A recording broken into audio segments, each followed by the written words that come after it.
my room pink because Ooh. literally, I wasn't even a pink girly. Let me tell you, I really wasn't even a pink girly, but I really like Barbie. So my mom was like, "We're gonna paint your walls pink." They dyed my carpet pink, and let me tell you, the I don't even know where they got these from. They got special Barbie sheets.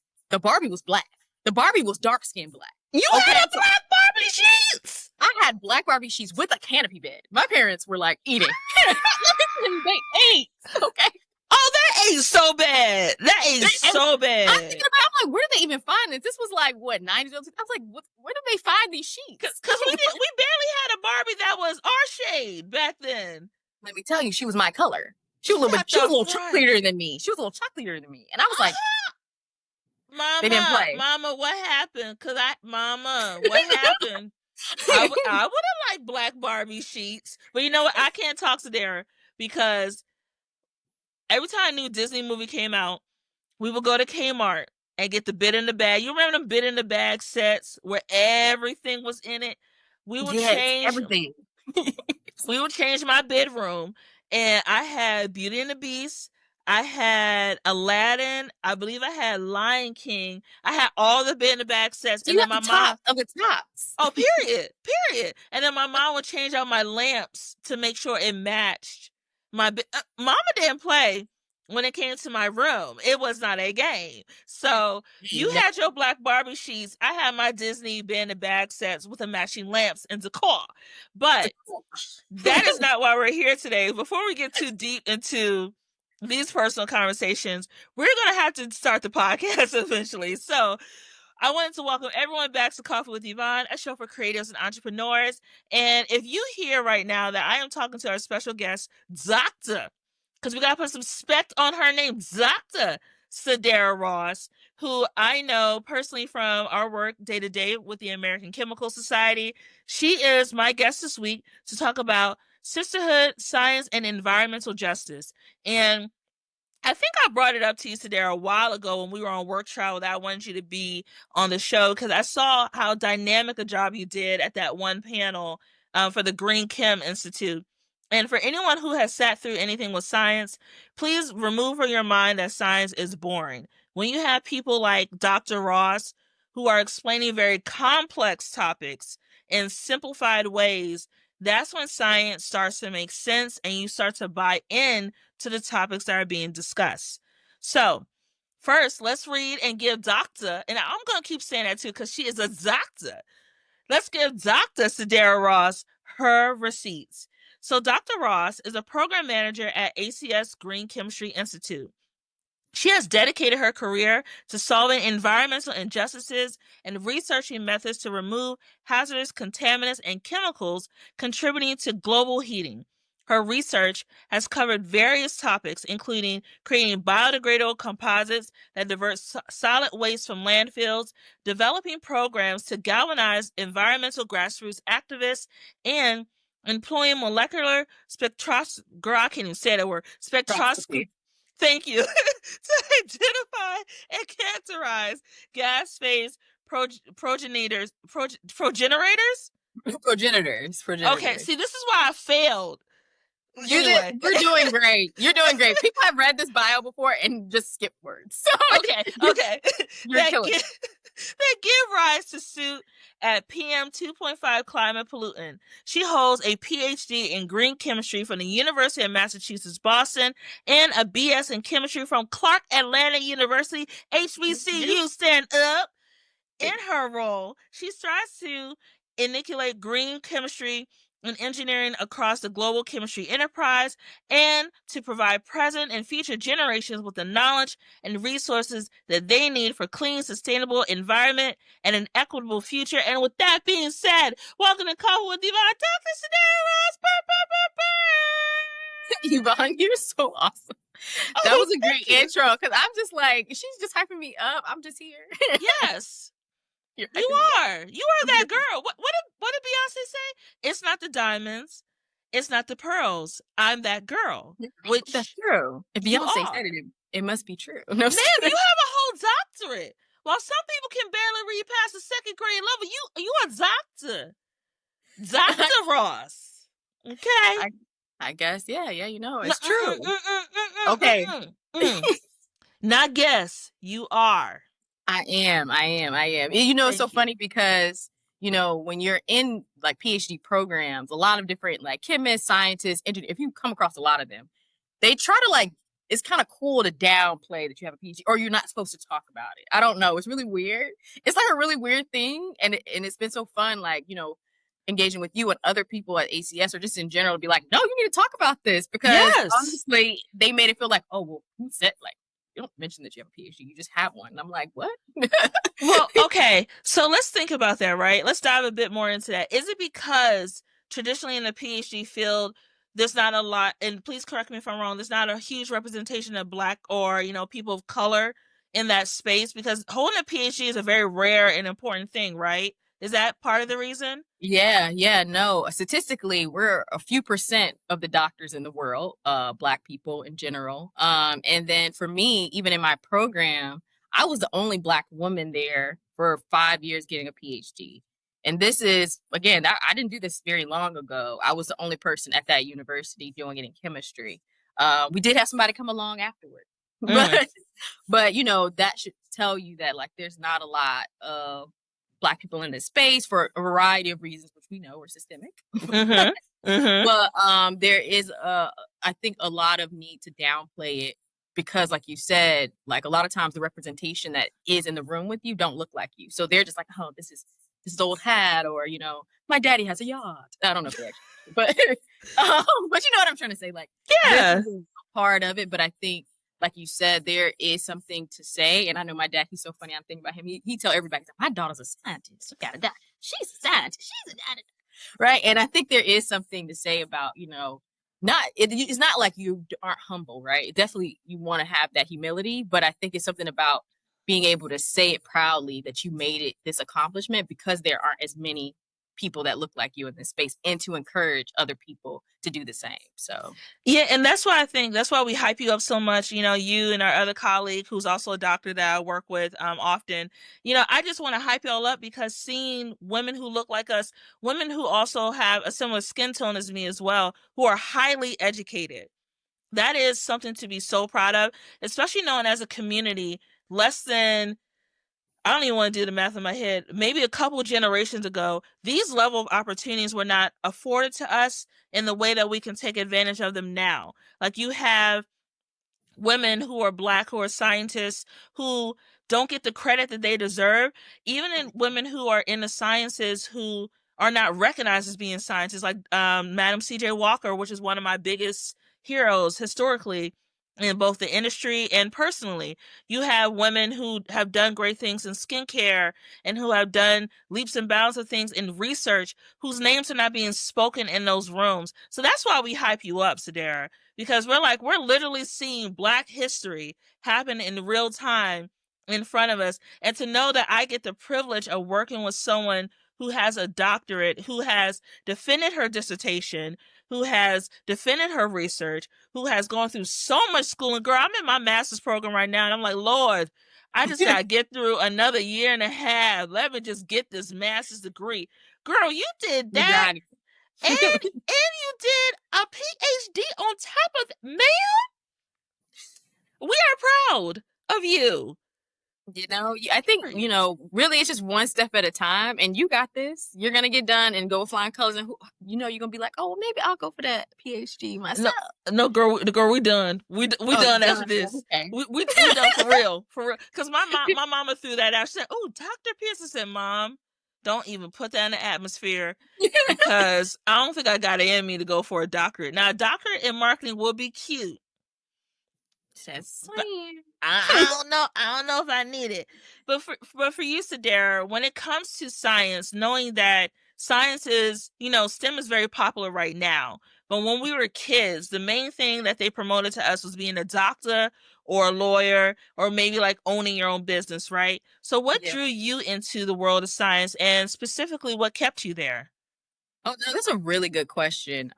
Because like you said, there weren't a lot of people necessarily like hyping up sciences when I grew up at all.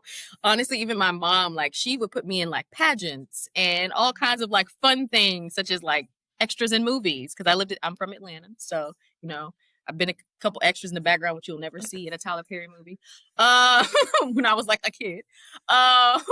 But she was very much more in that lane. But it was just something about it when I first started school and I had really great science teachers. I will just say, I just have to give a shout out to all my teachers that I had. I had a lot of Black women teachers. I had a lot of Black men teachers because my parents were very, very passionate about me going to school, seeing people who were, you know, really engaged and involved in teaching science. So I think that really built my passion a lot.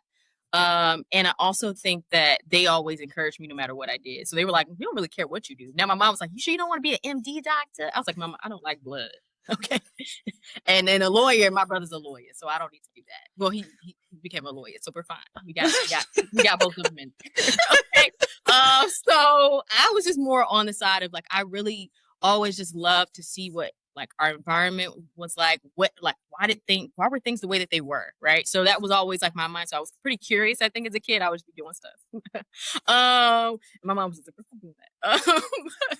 But I was very curious, and so that really built my passion. But I also was really like, I really did love the environment too. Like I always, me and my dad, we had a little garden out front. We used to plant some watermelon. We used to do all kinds of things. My dad used to compost. Like he was doing all this stuff back in the day when people weren't really even thinking about that, if that makes sense. And so I never really realized how much that really built my passion to do these things. And as I grew up and as I had even better teachers, and especially once I got to high school, I had one specific teacher. She was amazing. She basically was like, "Sederra, you're really good at this. You know, I love that you're passionate about the environment and you're passionate about chemistry. You should think about green chemistry." And I was like, "What's that?" And I was like, she was like, "You've never heard of green chemistry?" And I was like, "No." And so basically she was telling me, she was like, a lot of people go into environmental chemistry because they want to, you know, remediate all the messes we made. Green chemistry is about preventing them, right? Doing the research, the science to build different plastics that degrade in a way that don't create microplastics, that don't end up into landfills. Or let's talk about, you know, air quality and air pollution. How can we design things so that we don't have toxins that enter into our air, right? So these are things that I learned about again as I went to college and got more invested in it. But I will say that a lot of it was my parents and having really great teachers who always just said, "Hey, do what makes you happy, give it your best," because my dad didn't play about that. Okay. He said, "Look," my dad still says it now, "Be great and dominate." He was not playing. So Okay, he's like, Daddy, that's a quote right there. yeah, Be great and dominate. I like that. yeah. And so he was telling us that as little kids. So he was like, what y'all do today? We said, "Be great and dominate." So I think I did have, you know, dad. My dad is, you know, a pastor, but he's also an entrepreneur. He has his own tax company. My mom, she's also in the sciences, she's psychology. So she's always been doing things as well in that space. So I think I just had a really good foundation, and I have to shout out to having amazing parents because I love them so much. And also just amazing teachers that I think, I think built that passion into me and made me wanting to move forward because I wasn't always the best at science either, right? Like I remember in seventh grade when we first, I don't know, I went to a school where you learn chemistry in seventh grade. That's not normal. Once I got out of there, I was like, "Why are we doing this?" And, and so when we were learning it, I was feeling overwhelmed. I felt like I didn't know any of the stuff. I didn't know what to do. It was a lot of information. The school also it was really rigorous. So there was like IB. And so I was like, "Oh my gosh." And I felt like I was being thrown into the fire.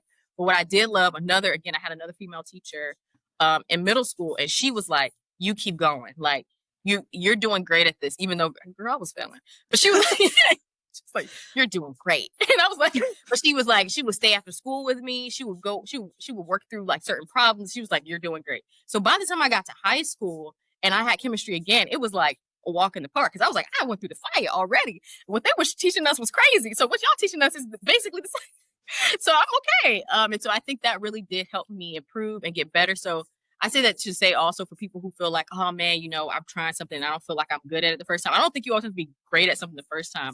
I think it's more about persistence and determination. And I think especially as a Black person, our ancestors have been persistent, right? And they were determined to make something out of themselves, no matter the circumstances.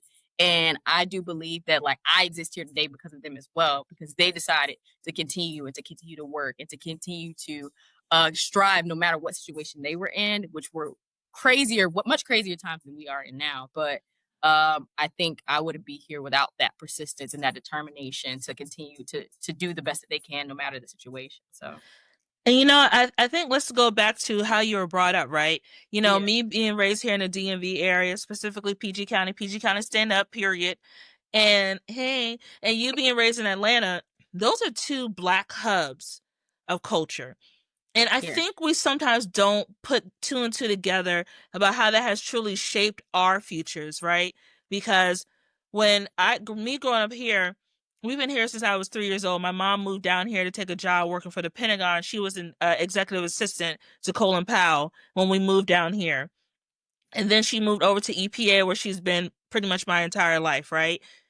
I never put two and two together until I got older about her decision to move us down here and how that has shaped the whole trajectory of my life and the opportunities that I have had as a Black woman compared to the opportunities I would have had if we stayed where we're from in Harrisburg, Pennsylvania. You being from Atlanta, Atlanta being known for a space where there's Black wealth, there is also entrepreneurs, there's financial footing that you don't see in more rural areas where you have larger Black populations. Thinking about how you were raised and then also knowing that you had Black teachers, the people who encourage you to keep going, because percentage wise, I don't have the number in front of me. Young Black women are usually disencouraged from pursuing STEM careers, even as young as elementary and middle school. It usually stops around that seventh or eighth grade. So you had something pivotal happen when you were in seventh grade that could have stopped your trajectory forward. But because of the teachers you had, it didn't. For those who are not in the space where they don't see Black teachers every day, or they don't see people who look like us every day, what are some ways that parents can still encourage their young Black daughters and their young Black sons to continue careers in STEM? What resources or tools would you suggest to help them keep that momentum moving forward? yeah. No, I love that. There's a lot of different possibilities, especially even if you live in some place that's not like Atlanta, where you're seeing a lot of different people who are doctors and lawyers, and that becomes the norm. First, I think is come to the realization that they do exist. Because sometimes I think when you're in different spaces, you can feel like, hey, these people don't even exist. I don't see anybody like that. And especially from a child's perspective, if they don't see it, then it definitely can shape them even deeper. There are a lot of different programs. I will have to shout a little bit of what we got going on ACS. Just a little bit. Because we're working on doing a lot of different programs to bring in students of color. We're working specifically with different organizations such as Novashay, SOCNIS, ACES, all to bring students in doing workshops, activities, and we're also creating programs in terms of like resources of you can go online and see some of our curriculum, and it's kind of like opens up the door to what is possible in science. But also knowing that when we're sharing these curriculum and these career opportunities, that we're sharing them with other Black people of color. And so we're working on building a network currently of Black and brown students all interested in green chemistry, sustainability, science, within our office. And basically it's just a community so that you can get to meet people who are like you or who are interested in anything you want to do. So if you want to learn more about that specifically, you can feel free to email me at s_ross@acs.org and I can connect you with some other resources. But I will say that there are a lot of people out there doing really great things. And putting those in forefront to your kids' art is really important. So whether you want to talk about Neil deGrasse Tyson, whether you want to talk about the Mace Jimsons, whatever you want to talk about, Madam C.J. Walker, like talk about those people and say what they did in science. Like I Mm. remember I really loved when I was younger, and I never realized how like this was in my mind so much, was George Washington Carver. Let me tell you, we talked about that man to no end in that peanut, okay? And I don't think that I thought about how much that probably played into my own mindset because basically he was a sustainable chemist, okay? Like, and it was like something that was really, really in my mind, like subconsciously. But now that I've grown up, I realize that hearing about his inventions, hearing about what he's done, providing your students with books with people who have these kind of mindsets. So George Washington Carver has a book. I think Mae Jemison has a book. Getting your students and your children specifically with the material of Black people just doing great things. And I'm talking about scientists, but there's like in all fields, right? Because I do think that media can be very saturated with people who are like, oh, I'm a singer, oh, I'm a rapper, oh, I'm a basketball player, right? But if you really put that around, if you saturate your child's environment with the variety of possibilities, with whether that's a children's book when they're growing up, or whether you're just mentioning it. I remember even in my school, like they would have, when we had like during Black History Month, we would have to pick a person to be. And even if your school doesn't do that, you can do that with your child where they have to, I had to, this was like, I was 6, okay? I had to write a book report. Okay, I got a picture of it. I had to write a book report and I was Sojourner Truth, right? Now, most people don't even know who Sojourner Truth is, but I was Sojourner Truth. I had to dress up. I had to write a book report on her and do a poster. Now, I would say, try to do certain exercise with your kids at home because I know like not all public schools will have that, right? Not all schools will have the opportunity. But if you can carve out a time and say, hey, I want to do a little project with you. Maybe you don't do it, you do it throughout the year, right? Just like, hey, at the end of the year, we're going to do this and I want you to do it, right? So feel like you have time, don't feel rushed. And have them learn about the different amazing Black inventors, scientists, um, curators, everything. Like there's so many Black people who have done amazing things and things would not exist in America without Black people. You're right though, because I think to go back to what you were saying about, the basketball players, singers, musicians, those are the careers that we're being exposed to on a regular basis that unfortunately has limited the view of what Black people can be in terms of how we contribute to society, right? Like me, for example, I didn't know what marketing was, Sederra, until I went to college and I accidentally Mm. found out what marketing was. But my entire life, and you can ask my mama, my entire life, I have always been a creative child. Like I've always loved books. We would go to the library every weekend and we had a game where I had to pick out the number of books I picked out was the number of books I read for the week. Then I didn't realize as a child I picked up on commercials very quickly, like jingles and things like I could remember them off the top of my head. I was very creative with the way I would write my vocabulary words. Instead of sentences, I would write full stories using my Yeah. vocabulary words that were very funny and entertaining and this and the other. I had no idea that entire time my creative brain was trained to think like a marketer, to think about how I was telling a story and how stories were being told to me. However, the moment I learned that, it is so interesting too, Sederra. When I look to see examples of Black women in marketing in my industry, we are only, I think at the time, 5% from entry level to executive. So Yeah. when people meet me and they find out that I work in marketing, they're like, Uh, one, they're like, whoa, really? I'm like, uh, yeah, that's my job. And then they think, oh, all she does is social media. I'm like, no, I do strategic planning. They're like, so so you do strategy? I was like, yes, that's what I do all day long. And when you have to run the receipts for them, people start to realize the work that we do is very important, right? However, young kids don't know that these careers, again, exist because those resources or stories are not being told about our history enough. Like, that's why I love Madam C.J. Walker. Not only was she someone who was a trailblazer as an entrepreneur and as to me a scientist, she also was a marketer in the way that she marketed and promoted her products. And there's a uh-huh. lot we can learn from our ancestors to amplify and move the culture forward. Uh-huh. But for you, I just want to think about or present this question to you. What do you think is missing and how we create those inclusive environments in education? You talked about what the parents can do, but what can school systems do to create more inclusive environments for women of color so people like me and people like you don't have to wait so long to figure out that this is something that they love that could be a possible career? Yeah, that's a good one. If I if I had all day, I would give you a whole list of things I think they should do and how they should do it and when they should do it. But what I think is, especially now in this weird administration we're in, where they're like attack on DEI, I do think that one of the things that I do think was possibly missed in that DEI era is the authenticity that's needed for people to understand their own unique culture within themselves, right?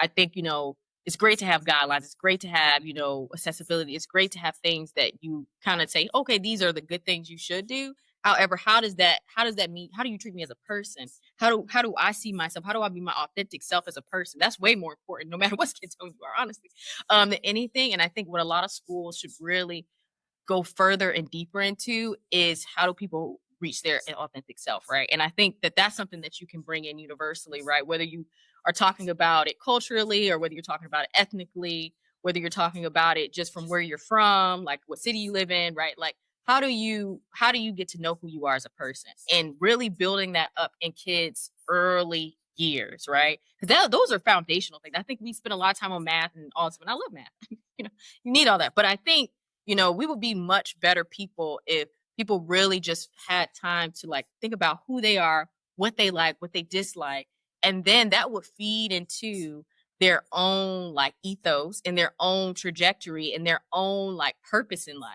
And then we'll get more fulfilled people, right? And I do think that schools can do a much better job doing this. And it doesn't have to be anything, I think, there's a lot that they try to pack curriculum. People are like, we don't got time to be doing this.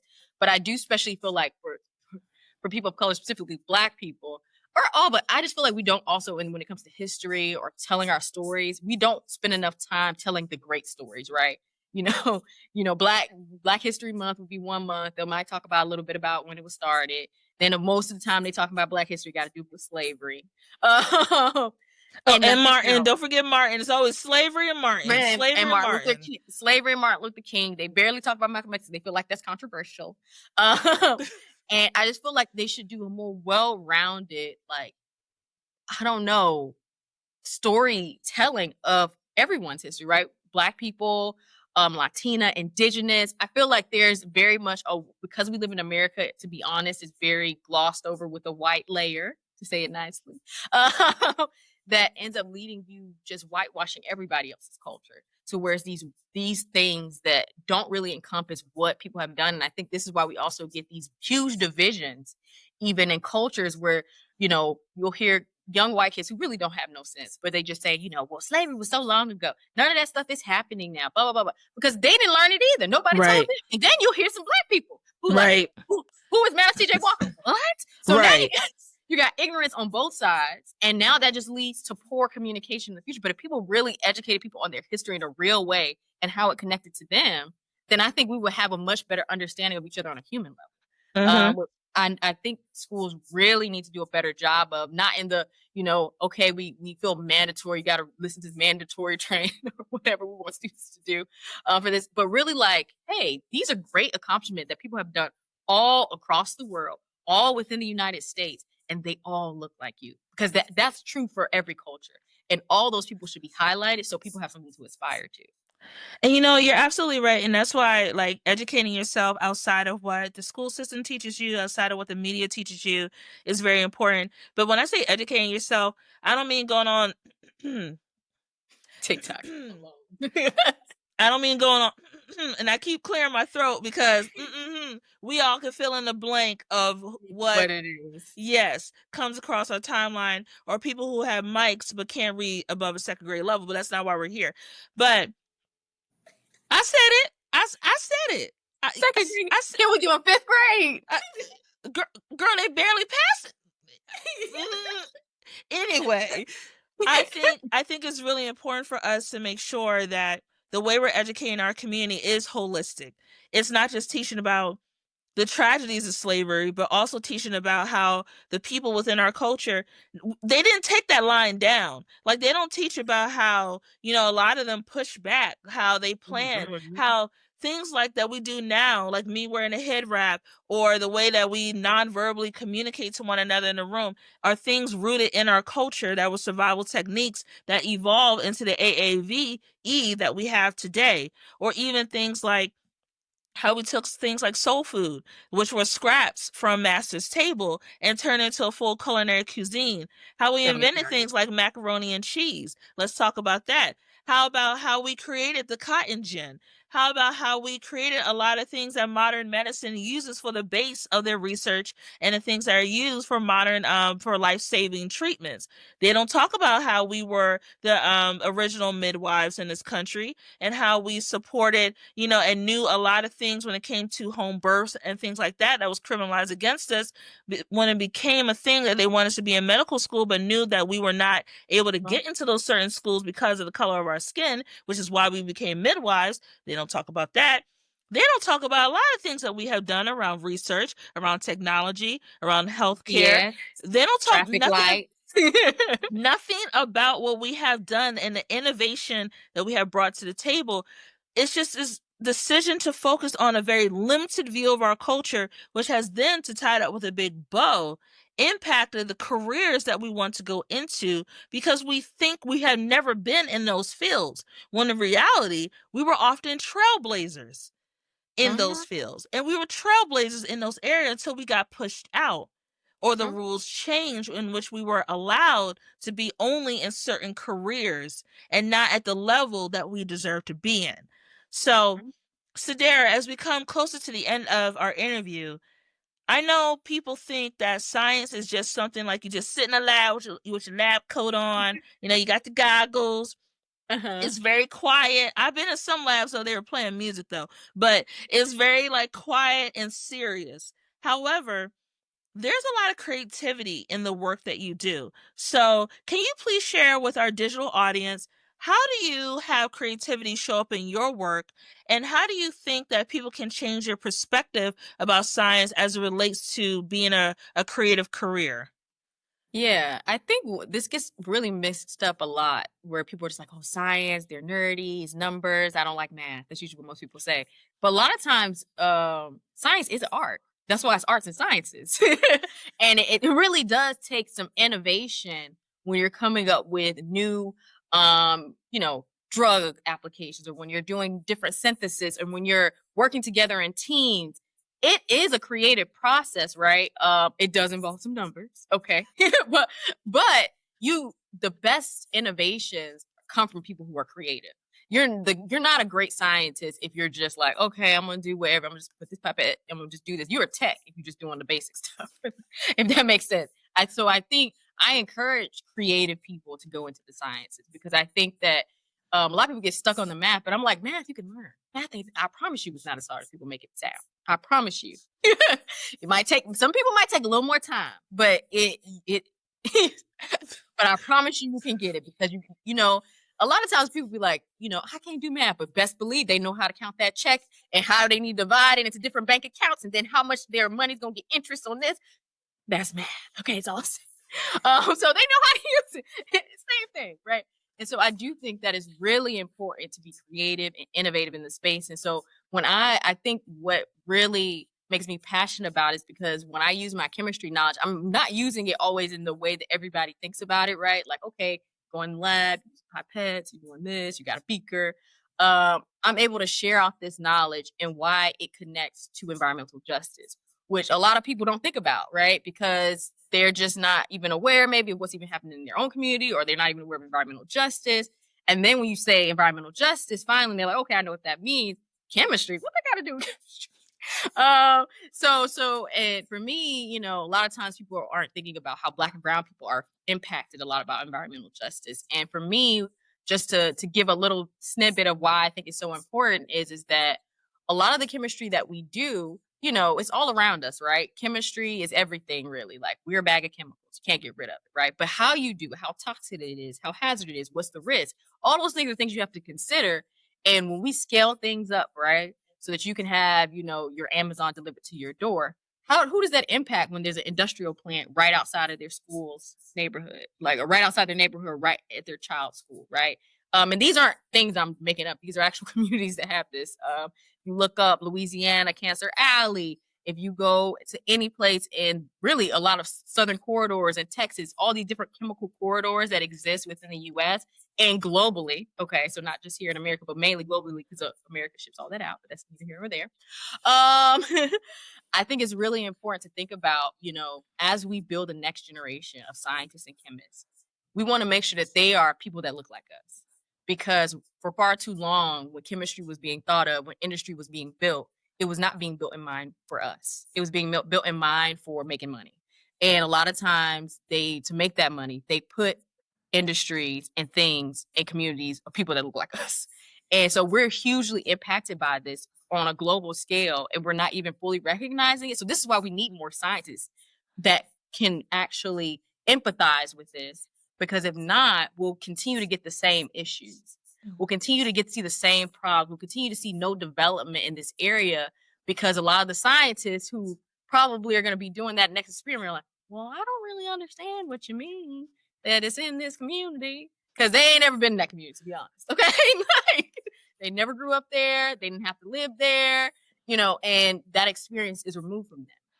But if you're the chemist and you can think about, hey, how you grew up in Atlanta, 5 minutes away from the airport, and you remember all of the CO2 and the soot that was put in the air from the planes, that hits differently, right? Then you're thinking about, well, maybe I should work on sustainable aviation fuels. Maybe I should work on creating something that cleanses the air, right? Like, that's the creativity, that's the innovation, right?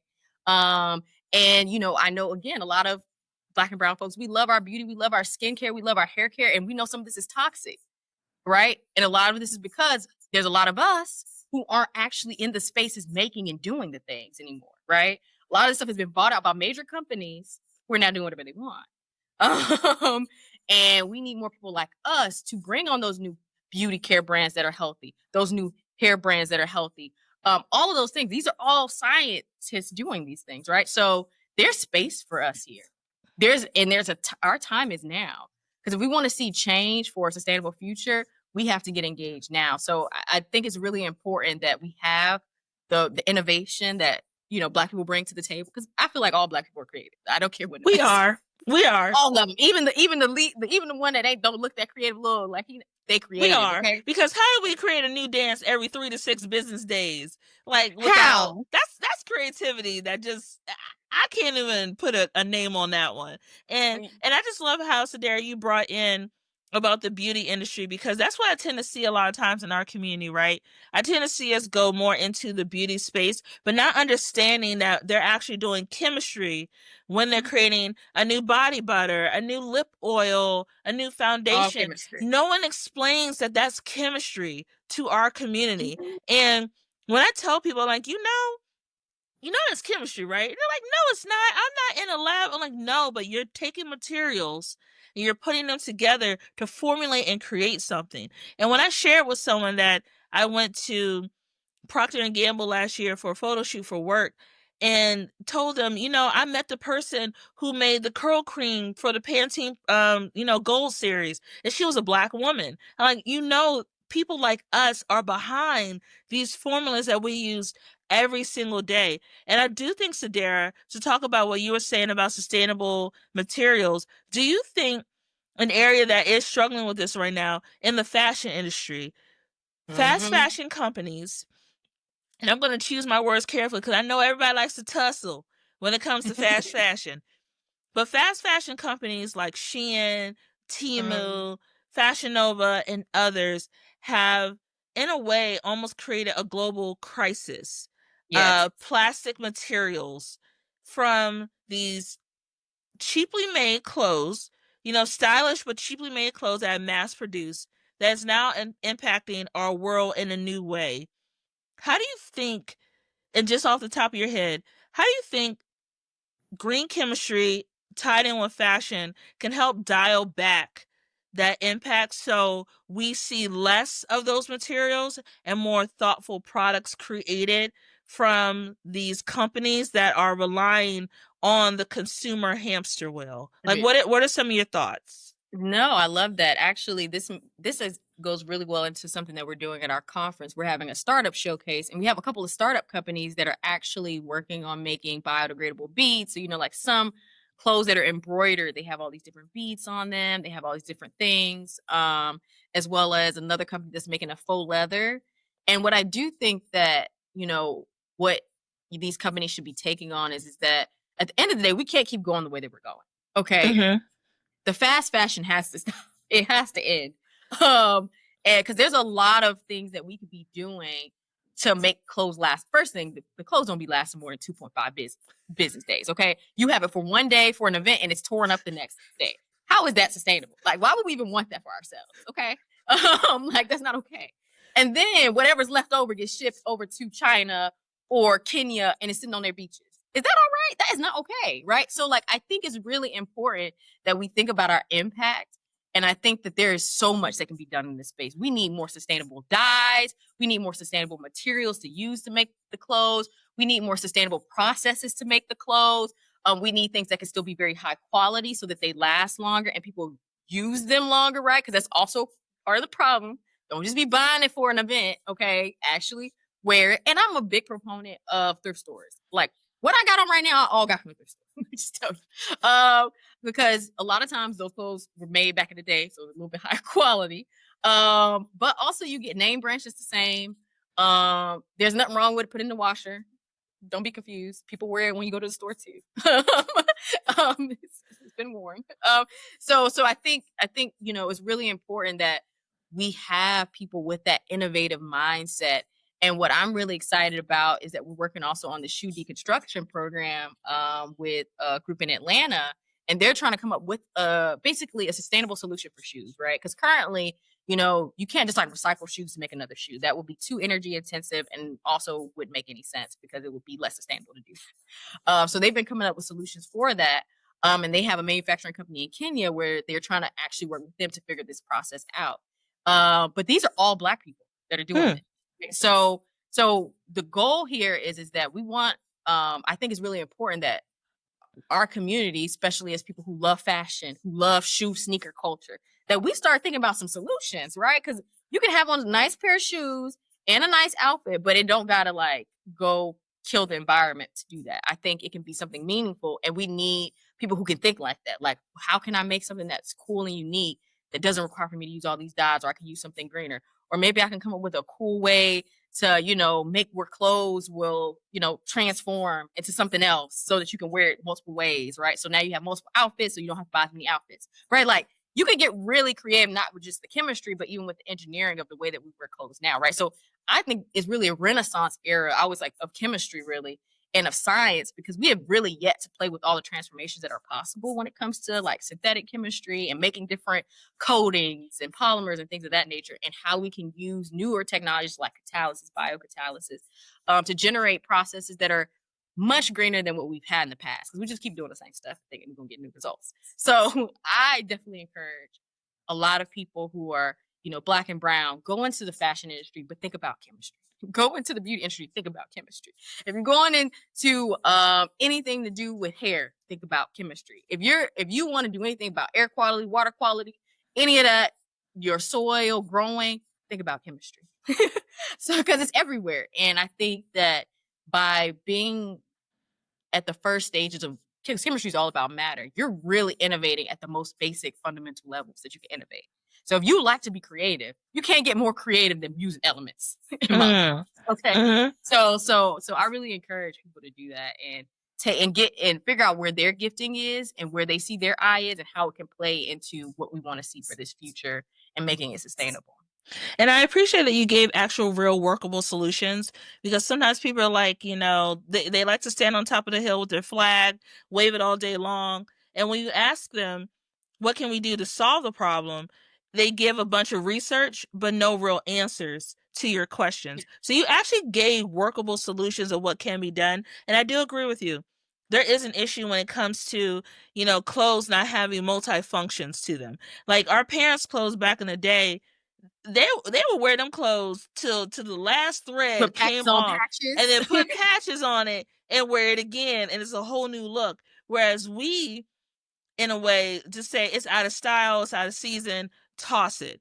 And it's learning how to not just dress for the moment, but dress for a purpose, that I think will also help the industry move forward in showing people longevity is more important than just something that's temporary, essentially.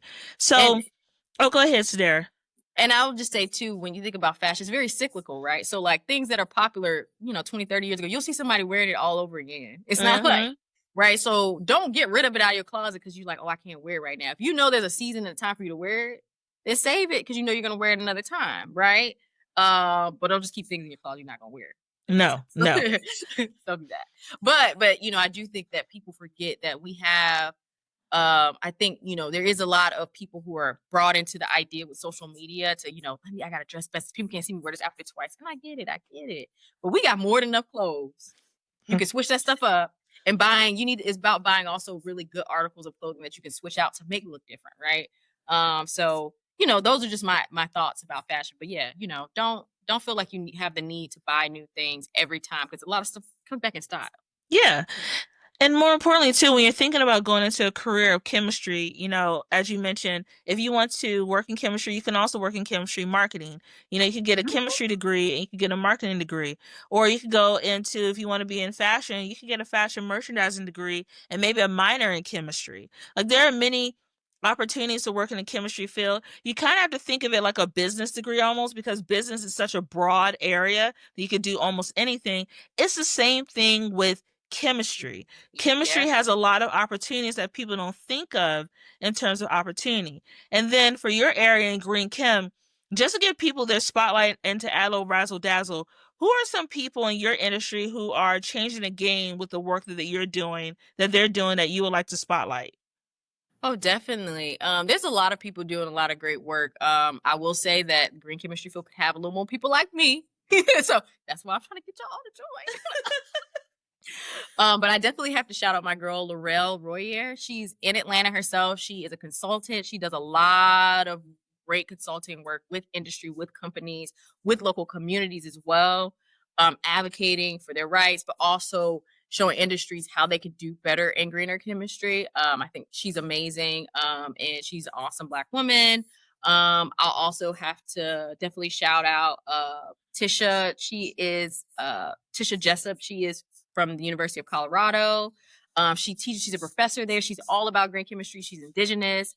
She is doing her thing, okay? And getting students passionate about it. And she has been doing a lot of work to bring more voices of color into this space. So I think she is somebody to shout out. Of course, I got to shout out my whole team at ACS because they all lit. Okay. I'm not going to name all of them because it's like 10 of us. But they're all good. They're all lit and they're all doing great things, whether it's curriculum, whether it's industry, whether it's policy, whether it's innovation, whether it's just expanding what we're doing at the ACS and just in generally getting people to care more about sustainability. They're all amazing. They're literally a dream team. And I will say that we're a very diverse team. So I do love that. You never know when you go into jobs, you're like, am I going to be the only Black person? And I'm not. So that's good. I love that. I love that. And also too that you shout out people who are doing great things in their field across industries. I think it's also important, no matter the work that we're doing, that even if we have a platform, to share the platform with other people to make sure that they're being recognized. So essentially, those are all my questions for you today, but I do have a couple quick fire questions for you if you would like to stick around. Yes. Okay. Now, Sederra, Dr. Ross, stand Yeah. 10 toes down about your answer. Okay? Oh, okay, I'll try. Okay. All right. All right. First question. In your opinion, who is the best rapper or singer of all time? Okay, I won't give you a couple answers. I'm sorry, I can't just give one. I can't give That's one. okay. Go ahead. Rapper, J. Cole. I love J. Cole. Okay. Okay. I respect J. that. Cole, definitely, I've gone to a few of his concerts, done a few of his Dreamvilles. He's that guy. Okay. Okay. For me. And then if I had to say kind of singer rapper, Lauryn Hill, you know what I'm saying? When she shows up? Like, when she shows up. Okay, I've also been to Lauryn Hill concert. She did show up. She was a little late. But baby How late? girl, How late? How she late? wasn't as late as I was expecting. Was it an hour? Was it an hour? No, it was like 30 minutes. It was allowable. It was like I did it for her. That's what I said. She did a great job. And the reason why I have to put just some respect on her name is just because girl dropped one album and is still making money off that one album. She dropped that album before I was probably born. Okay, and people still want to hear it. That album is timeless. Mm-hmm. And I love Lauryn Hill. I don't know what else to say. I respect that. I respect that. Lauryn Hill's "Sweetest Thing" is one of my favorite songs. It's just such a smooth song. Like it's. Lauren could have did one more album, but I respect the hustle. I know. I respect when people just drop the mic and dip.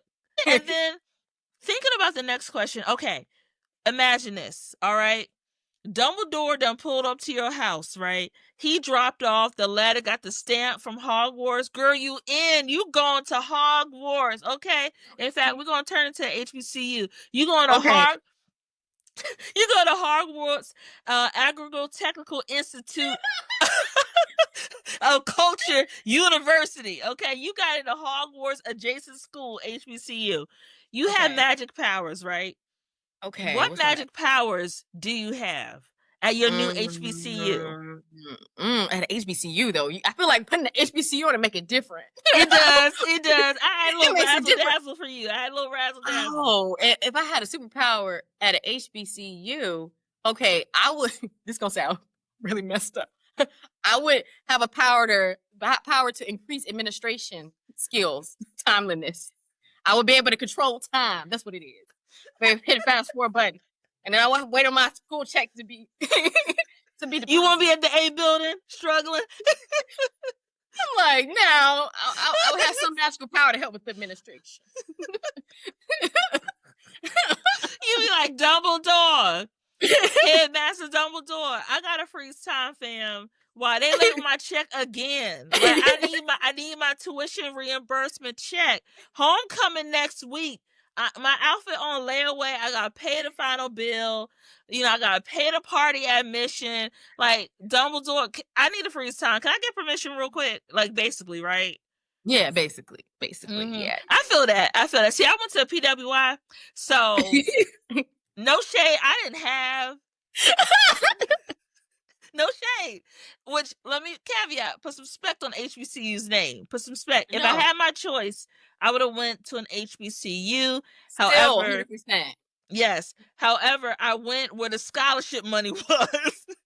See, let me tell you, that's the same reason I went to Clark. I got a scholarship. I said I'm 10 toes down. And let me tell you, a HBCU experience can never even compare to a PWI. I've been to both. And, you know, administration problems aside, hey, it builds character. Okay. It does. Builds character, and just the support you have with your professors, with your comrades, with people that are around you. Of course, the shows, the parties, the celebrities. Yeah. It's an experience. Let me tell you, you cannot get that experience fully anywhere else, I don't think. And so, you know, I would deal with all those same issues again just to have that wonderful experience I had in my HBCU. And, you know, I respect that. I definitely was. I love my alma mater. I love the Hill. I love my school. However, looking back at it, if I could have gone to an HBCU, I think I was looking at Xavier as an option. I was also looking at Spelman as another option. If I could have gone to an HBCU, money was not an option, and I would have went to an HBCU if I could do it all over again. But in terms of having community within an environment that you are the minority, going from being you being a majority in your community to being a minority was a reverse culture shock, to tell you the truth, Sederra, and probably was a reverse cultural shock that I actually needed, because when you grew up here in the DMV, you live in a cultural bubble. And it's until you step out of that bubble, you realize the whole world is not your bubble, and you learn things about how the real world operates, which that's one of the main things I walk away with from a PWI. I learned what the real world thinks about us. And it was very eye-opening. And now I know how to move in certain spaces, or recognize it when I get into those spaces, as a survival technique. While I still had my community on campus, I do wish I had that HBCU experience that other people I know have had, which is, it's beautiful across the board, A building issues aside. But then let's close out the final question, because I know that we're coming close on time. If you were a coffee, what kind of coffee would you be? Now, you could be the Sederra Ross, Dr. Sederra Ross special. You could be this Dr. Sederra Ross special, whatever you want to put in it. What is your coffee? So I would say, you know, this is usually what I get when I go. So it would be the same. And it would kind of still be me as a cup. I would be a mocha. I love me a mocha too. I love me a good mocha. Yeah. In there. It's just the right amount of coffee. I really can't do too much coffee for myself because it started giving me headaches for some reason. So, so I'm like a good mocha. Well, you know, I like to get a little bit of the whipped cream and the little sauce. And the little Yes. So that would be me and a coffee cup, basically. You know what? That is very on brand. That's very on brand for you to be a mocha. Yes, just enough, but then add a little razzle dazzle to take it like right over the top.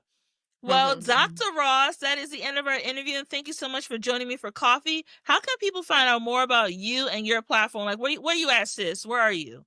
Yeah, I'm mainly on LinkedIn. So if you want to go ahead and find me on LinkedIn, it's just Sederra Ross. It's Sederra. I know it's on here, but I just spelled it again. And you can find me there. And yeah, connect with me. I'm happy to connect, chat, answer any questions you might have, or just be friends. I love that. Well, for all of you who are watching and are listening, I hope you enjoyed today's chat. Don't forget to follow Coffee with Yvonne on Instagram and Threads at Coffee with Yvonne. For my personal account, you can find me on Instagram and TikTok, aka the Clock app, at Yvonne_creative marketer. And to learn more about me and my business, go ahead and visit pinkdollhousemarketing.com because I own my domain. Period. Or you can follow me on Instagram at Pink Doll House Marketing. You can slide into my DMs. That's cool. And creatives, I know I say this to you every week, and I'm going to keep saying it again till you get it. Remember to keep showing up, keep creating, and that your voice matters. I'll see you next time on Coffee with Yvonne, and I cannot wait to chat with you soon. Okay, bye! Coffee with Yvonne is produced and edited by Yvonne Pearson.